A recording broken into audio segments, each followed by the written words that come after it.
নতুন করে আরেকটি যুদ্ধে জড়াতে যাচ্ছে মধ্যপ্রাচ্য।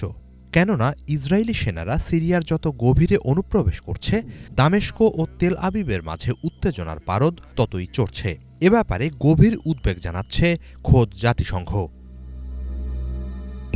ইসরায়েলের এই দখলদারির তীব্র বিরোধিতা জানিয়েছেন সিরিয়ার অন্তর্বর্তীকালীন সরকারের প্রেসিডেন্ট, সাবেক বিদ্রোহী নেতা আহমেদ আল শারা। অবিলম্বে অনুপ্রবেশকারী সেনাদের প্রত্যাহারের দাবি জানিয়েছেন তিনি, অন্যথায় গুনতে হবে চড়া মাশুল। মঙ্গলবার জাতীয় সংবাদ সম্মেলন আয়োজনের পরপরই সিরিয়ার দিক থেকে ইসরায়েলের প্রতি এই হুঁশিয়ারি এলো।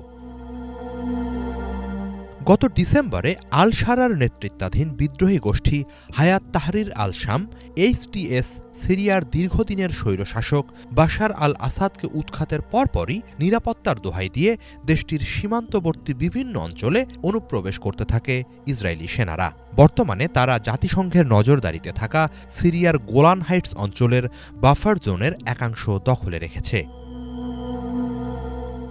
HTSকে সীমান্তের কাছাকাছি ঘেঁষতে দেয়া হবে না, সেই লক্ষ্যেই সেনারা ওই অঞ্চলের নিয়ন্ত্রণ নিয়েছে বলে দাবি ইসরায়েলের প্রধানমন্ত্রী বেনিয়ামিন নেতানিয়াহুর।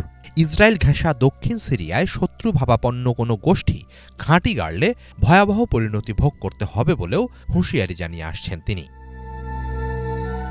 দামেস্ক ও তেল আবিবের মধ্যে এই উত্তেজনা বৃদ্ধি নিয়ে গভীর উদ্বেগ জানাচ্ছে জাতিসংঘ।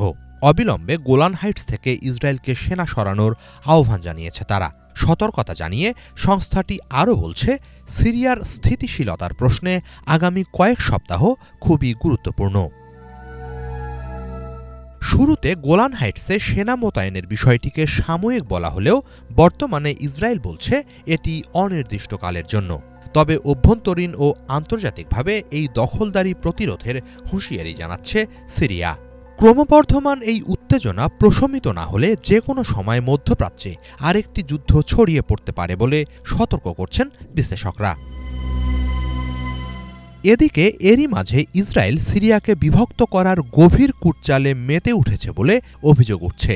আন্তর্জাতিক বিভিন্ন গণমাধ্যমের প্রতিবেদনে এই অভিযোগের কথা উঠে এসেছে।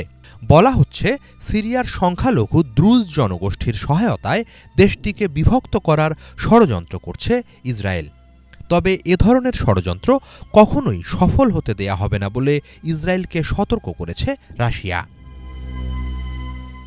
ইরান সফরকালে রুশ পররাষ্ট্রমন্ত্রী সের্গেই লাভরভ বলেন, সিরিয়াকে ভাঙার যে কোনো রকম পরিকল্পনা অগ্রহণযোগ্য ও বিপজ্জনক। আগামীতে রাশিয়াকে এড়িয়ে এই দেশটিতে বাইরের কোনো শক্তির হস্তক্ষেপ বরদাস্ত করা হবে না। সিরিয়ার মধ্যে ঐক্য প্রতিষ্ঠায় রাশিয়ার সাথে সাথে চীন ও ইরানও কাজ করছে উল্লেখ করে রুশ পররাষ্ট্রমন্ত্রী জানান, আগামীতেও এই সমন্বয় প্রক্রিয়া অব্যাহত থাকবে। হিজল জোবায়ের, বাংলা ভিশন।